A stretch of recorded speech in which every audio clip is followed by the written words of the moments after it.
সিঙ্গুলা শৈবাল মৎস্য চাষ প্রকল্পের বিগত 17 বছর যাবৎ এই জমির মালিকেরা কৃষকেরা জমিও করতে পারতেছে না এবং জমির যে প্রজেক্ট করতেছে এই প্রজেক্টের লিজের টাকাও ন্যায্য টাকা পাইতেছে না।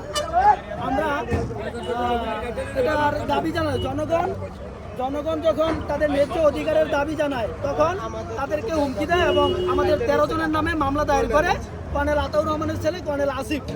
তারা আমরা 5 তারিখ আমরা মনে করেছিলাম 5 তারিখে স্বৈরাচার বিদায় হয়েছে এই দেশ থেকে, আওয়ামী স্বৈরাচার বিদায় হয়েছে। এখন 5 তারিখের পরে এই কর্নেল আসিফ এবং কর্নেল আতাউর রহমান এবং কর্নেল আসিফ ওনার সম্মানের দিকে তাকিয়ে জনগণ একটু সময় দিয়েছে। 5 তারিখের 5 আগস্টের পরে এখন মোটামুটি 3.5 মাস তাদের সম্মানের দিকে তাকিয়ে তাদেরকে কিছু বলে নাই। তারা সেই সম্মান